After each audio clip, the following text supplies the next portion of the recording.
Любой педагог может принять участие и показать, как он работает с детьми, как он занимается их воспитанием. И огромное вам за это спасибо.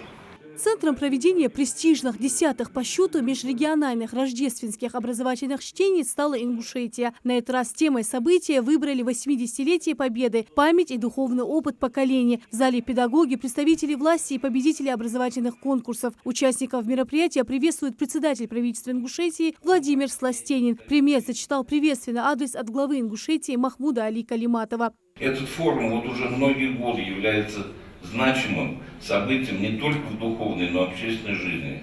Он объединяет представителей духовенства, органов власти, деятелей науки, искусства, культуры, педагогов из разных регионов нашей страны.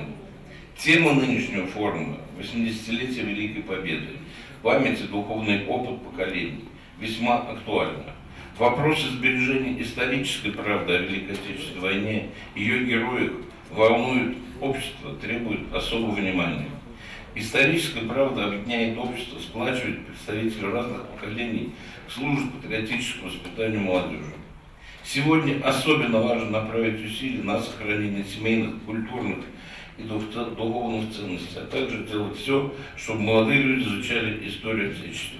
Рождественские образовательные чтения – это церковно-общественный форум, уникальное по значимости явление в сфере образования и культуры, духовно-нравственного просвещения и воспитания подрастающего поколения. Такие события объединяют людей разных национальностей и конфессий. Россия – многонациональная страна, и все мы живем в нашей стране в мире и добре. И, конечно, когда мы здесь встречаемся, абсолютно разные люди с разными вероисповеданиями, и нас объединяет одно. Здесь нас объединяет это наше, конечно, наше Отечество, в котором мы проживаем.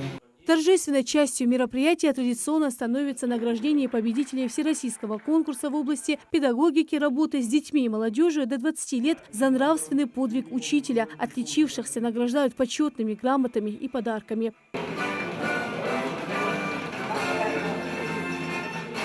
Ветеран педагогической работы Айшат Картоева большую часть жизни посвятила воспитанию подрастающего поколения. Конкурс за нравственный подвиг учителя стал популярным среди работников образования. Именно здесь есть возможность показать общественности свои таланты, результат и опыт. Айшат Картоева на конкурсе затронула тему, посвященную семейным ценностям. В нашей сельской школе я могу назвать 10-12 человек, которые ежегодно участвуют в данном конкурсе, становятся призерами, победителями в различных номинациях. Я сама становилась, я почти каждый год участвовала в данном конкурсе и почти каждый раз становилась победителем в той или иной номинации. Последнее мое участие, это было в 2019 году, я стала победителем номинации «Лучшая методическая разработка» по предмету «Основы религиозной культуры и светской этики». Участники сделали фото на память. Впереди еще много выступлений и обсуждений насущных для педагогической жизни тем. Рина Сычуева, Султан Магушков, Магаз 24.